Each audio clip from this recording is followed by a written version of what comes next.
Benarkah Raja Iskandar Zulkarnain ini disamakan dengan Alexander the Great dan juga Zulkarnain pembina tembok Ya'juj dan Ma'juj di dalam Al-Quran? Maka di sini kita lihat apakah persamaan mereka bertiga. Baik.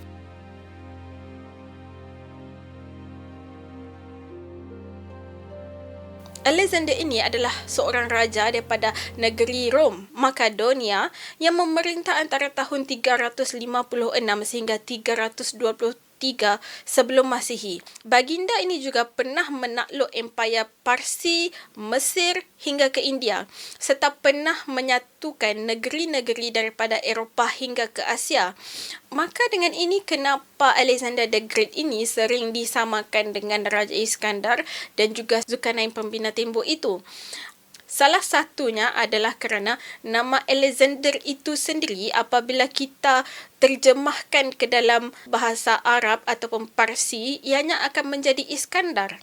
Selain itu, baginda juga dikenali sebagai penakluk besar yang menguasai timur dan barat. Dan perkara ini sering dikaitkan juga dengan Zulkarnain pembina tembok dan juga sering juga disamakan dengan Raja Iskandar Zulkarnain. Bahkan negeri asal Alexander the Great disebut sebagai Makedonia yang sering disamakan dengan Raja Iskandar Zulkarnain. Namun begitu, hamba berpendapat, ini pendapat hamba lah, bahawa Alexander the Great ini bukanlah Raja Iskandar Zulkarnain dan juga bukan Zulkarnain pembina tembok. Hal ini kerana 3 sebab mengapa hamba merasakan Alexander the Great ini bukan orang yang sama. Iaitu pertama, agama Alexander the Great itu sendiri, agamanya itu bukanlah Islam. Beliau menganut agama Tuhan Yunani, iaitu dewa-dewi mereka seperti dewa-dewi Zeus, Athena, Apollo dan sebagainya. Itu adalah agama Alexander the Great. Yang kedua adalah perkahwinannya. Raja Iskandar yang menjadi keturunan raja-raja Melayu itu berkahwin dengan puteri daripada kerajaan Hindi. Tetapi Alexander the Great dikatakan beliau ini hanya pernah menakluk kawasan India. Beliau tidak pernah berkahwin dengan mana-mana wanita yang berasal daripada India. Untuk Alexander the Great ini, beliau berkahwin dengan 3 orang isteri. Seorang isterinya adalah daripada kerajaan Bactria dan 2 lagi isterinya adalah daripada kerajaan Parsi. Sebab yang ketiga pula adalah era pemerintahan Alexander the Great ini adalah satu era kegemilangan kerana beliau tidak pernah kalah dalam mana-mana penaklukan. Kerana itu beliau sering disebut sebagai Alexander the Great. Namun begitu, kisah beliau menakluk ataupun menjajah kawasan lain sahaja yang sering disebutkan di dalam mana-mana naskah. Tetapi kisah beliau membina tembok tidak pernah disebutkan dalam mana-mana naskah sekalipun. Tidak mungkin tidak ada seorang saksi pun ketika beliau membina tembok itu yang tidak mahu memberitahu kepada sesiapa bahawa beliau itu adalah pembina tembok Ya'juj dan Ma'juj itu. Di sini tuan hamba ingin menyentuh sedikit tentang kisah tembok Ya'juj dan Ma'juj sebagaimana yang tersebut di dalam Al-Quran. Terlebih dahulu hamba mengatakan hamba tidak arif dalam urusan agama. Hamba merasakan ada orang lain di luar sana yang lebih arif mengenai agama, tetapi ini hamba ambil daripada Al-Quran itu sendiri, tafsiran itu sendiri. Jadi ini pendapat hamba sahaja. Di dalam surah Al-Kahfi, ayat 83 sehingga 98, diceritakan bahawa terdapatnya seorang hamba Allah yang bernama Zulkarnain. Beliau sampai di kawasan 2 gunung, lalu kawasan penduduk itu memohon pertolongan daripada Zulkarnain untuk membina tembok agar terhindar daripada kerosakan Ya'juj dan Ma'juj.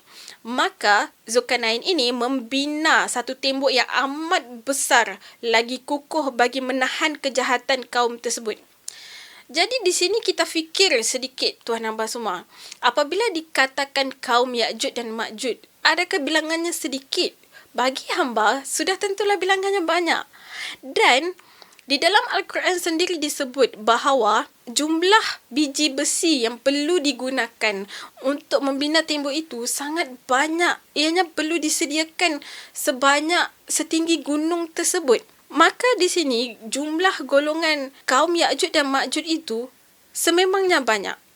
Dan lagi satu, di dalam Al-Quran ini tidak pernah diperincikan oleh Allah Subhanahu Wa Taala betapa hebat hebatnya pembinaan tersebut. Kita balik kepada kisah contoh Nabi Nuh yang membina bahtera ketika banjir. Allah tidak mengatakan bahawa hebatnya Nabi Nuh dapat membina bahtera yang besar kerana dapat memuatkan binatang-binatang, dapat memuatkan manusia, dapat memuatkan tumbuhan, dapat menghalang ombak dan sebagainya ketika banjir. Allah tidak mengatakan betapa hebatnya pembuatan bahtera itu, tetapi kitalah sebagai manusia yang perlu mendalami dengan lebih dalam lagi betapa hebatnya pembuatan tersebut. Seperti juga kisah-kisah yang lain di dalam Al-Quran, seperti kaum Samud yang dapat memahat rumah-rumah mereka di tepi gunung. Seperti kaum Fir'aun yang dapat membina piramid. Seperti kaum Babylon yang dapat membina taman tergantung. Tuhan tidak menulis dalam Al-Quran betapa hebatnya mereka ini membina kawasan-kawasan tersebut. Tetapi kita sendiri sebagai manusia perlu memikirkan bahawa hebatnya pembuatan itu. Disebabkan itu, hamba merasakan bahawa tembok Ya'juj dan Ma'juj ini juga pembinaannya sangat hebat. Di dalam surah Al-Kahfi, jikalau tuan hamba semua lihat, tembok ini didirikan daripada ketulan-ketulan besi yang amat banyak sehingga biji besi itu disusun setinggi gunung tersebut untuk menghalang jumlah banyaknya kaum Ya'juj dan Ma'juj ini.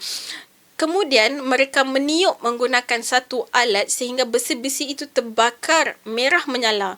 Menurut hamba, pastilah alat-alat tiupan ini mungkin besar ataupun dicipta khusus untuk meniup ataupun melebur biji besi tersebut. Kita tidak tahu apakah alat itu, tetapi hanya mereka sahaja tahu bagaimana cara untuk menggunakan alat tersebut. Kemudian pula setelah tembok itu disiapkan, Zulkarnain kemudian menyadurkan lagi tembok itu dengan tembaga. Maka tuan hamba semua, hal ini bagi hambalah. Tembok ini pastinya dicipta oleh orang yang handal dalam bidang kimia ataupun handal dalam bidang besi. Jikalau tiada mereka yang pakar dalam bidang besi, tiada mereka yang pakar dalam bidang kimia ini, bagaimana mereka tahu untuk membina tembok setinggi itu? Untuk menghalang kaum Ya'juj dan Ma'juj yang sangat banyak jumlahnya, bagaimana untuk mereka melakukan perkara itu jikalau tiada pakar di antara mereka? Kerana itu, hamba merasakan ia memerlukan jumlah tenaga manusia yang banyak, jumlah tenaga pakar yang sangat banyak, dan ini adalah satu fenomena yang besar. Namun, fenomena yang besar ini tidak pernah disebut di dalam kisah Alexander the Great. Maka disebabkan itu, kerana tiada seorang saksi pun yang datang untuk mengatakan bahawa Alexander the Great ini adalah yang membina tembok tersebut, hamba berpendapat Alexander the Great ini bukanlah Raja Iskandar dan juga bukan Zulkarnain pembina tembok. Itu pendapat hamba. Baik, kita sudah settle dengan masalah Alexander the Great. Sekarang ni adalah masalah di mana Raja Iskandar Zulkarnain dan juga Zulkarnain pembina tembok. Adakah mereka ini orang yang sama? Tuan hamba semua, pada permulaannya hamba merasakan bahawa mereka ini orang yang sama. Sebab yang pertama, pada nama mereka sendiri. Nama mereka itu sama. Zulkarnain, Raja Iskandar Zulkarnain, Zulkarnain pembina tembok. Nama mereka sama, jelas, nyata, terang, tidak perlu disuluh-suluh lagi. Jadi, hamba merasakan mereka itu orang yang sama. Sebab yang kedua adalah mereka ini beragama Islam. Sebab yang ketiga, dikatakan di dalam ayat Al-Quran dan juga naskah Sulalatul Salatin ini, yang seakan sama bahawa mereka ini adalah seorang pemerintah, mereka ini adalah seorang penakluk, dan mereka ini menakluk kawasan timur sehingga ke barat. Jikalau dalam naskah Sulalatul Salatin disebut bahawa Raja Iskandar Zulkarnain ini menakluk daripada Daksina sehingga ke Paksina, iaitu daripada selatan sehingga ke utara. Di dalam Al-Quran pula ditulis bahawa sesungguhnya kami telah memberikan kepadanya kekuasaan memerintah di bumi. Maka berjalanlah beliau ke arah matahari terbenam, kemudian berpatah pula arah ke arah matahari terbit, sehinggalah sampai di antara dua gunung. Iaitu menunjukkan bahawa Zulkarnain ini adalah seorang pemerintah daripada timur sehingga ke barat. Sebab itu hamba merasakan bahawa mereka ini adalah orang yang sama.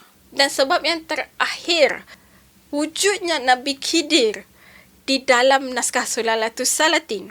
Ketika hamba membaca mengenai kisah Nabi Khidir di dalam Sulalatus Salatin ini, hamba seperti merasakan bahawa adakah Nabi Khidir ini wujud sama waktu jangka masa dengan Zulkarnain pembina tembok ini. Jikalau tuan hamba lihat di dalam naskah Al-Quran, sebenarnya kisah Nabi Khidir dan Zulkarnain ini diturunkan pada waktu yang sama.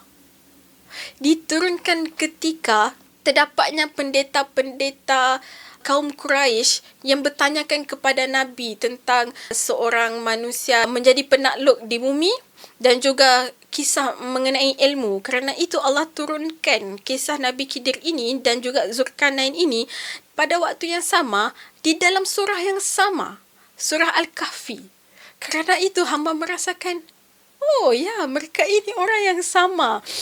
Mungkin di dalam Al-Quran tidak ditulis interaksi antara Nabi Khidir dan juga Zulkarnain. Yang kita lihat hanyalah interaksi di antara Nabi Khidir dan Musa sahaja.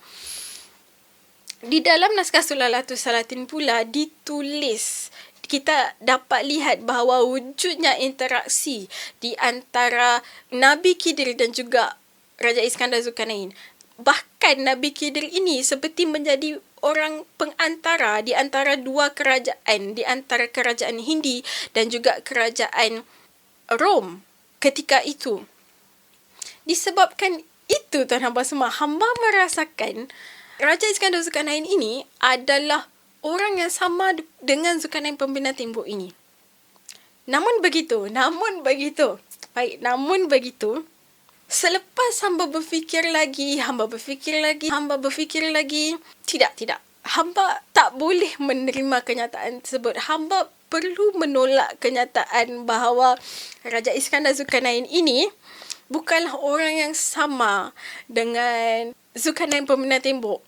Dan sebabnya adalah sebab yang sama kenapa hamba menolak Alexander the Great sebagai Zulkarnain pembina tembok. Tidak ada di dalam mana-mana naskah yang menyebut bahawa Raja Iskandar Zulkarnain ini membina tembok Ya'juj dan Ma'juj. Naskah yang kita boleh lihat hanyalah Sulalatus Salatin. Tuan hamba bayangkan di dalam Sulalatus Salatin itu terdapat 5 muka surat mengenai kisah Raja Iskandar Zulkarnain. Tetapi di dalam Al-Quran hanya terdapat beberapa ayat sahaja yang Allah tulis mengenai Zulkarnain.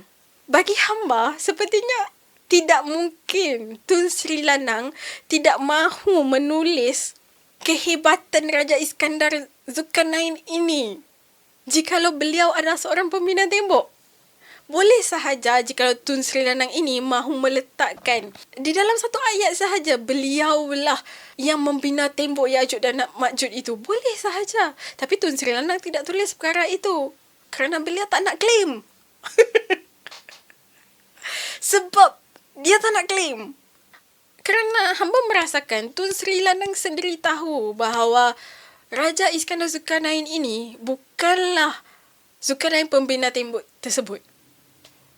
Ya, sebab yang sama hamba menolak Alexander the Great itu pembina tembok. Ya. Akhirul kalam, hamba berpendapat bahawa Raja Iskandar Zulkarnain ini dan juga Zulkarnain pembina tembok dan juga Alexander the Great bukanlah sosok yang sama. Mereka ini 3 sosok yang berbeza. Mereka hanya sering dikaji bersama-sama kerana dikatakan bahawa mereka ini adalah penakluk dunia, mereka ini adalah pemerintah dunia dan juga mereka ini memerintah daripada timur sehingga ke barat. Hanya itu sahaja persamaan mereka, namun bagi hamba mereka bukanlah orang yang sama. Tetapi masih terdapat persoalan yang timbul di sini yang di mana kita masih tidak lagi mendapat jawapannya, iaitu adakah kewujudan Nabi Khidir di dalam lipatan sejarah silsilah nenek moyang raja-raja Melayu ini memang benar-benar wujud? Hal ini kerana di dalam naskah Sulalatul Salatin tidak ditulis mengenai tarikh kewujudan Nabi Khidir tersebut. Kita hanya boleh mempercayai sepenuhnya Al-Quran itu, tapi tidak bermakna yang kita tidak boleh mempercayai naskah lain seperti naskah Sulalatul Salatin. Tetapi seperti yang kita tahu, apabila mengenai tulisan manusia ini, sudah tentulah boleh diubah-ubah, tidak seperti Al-Quran dan tidak seperti hadis.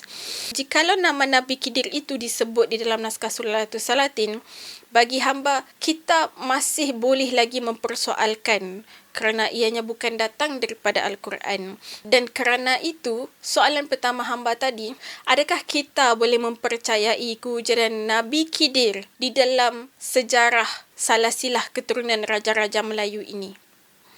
Jadi, itu saja daripada hamba. Terima kasih kerana tuan hamba sudi menonton saluran Farah Idayu. Semoga kita berjumpa lagi pada masa hadapan. Terima kasih.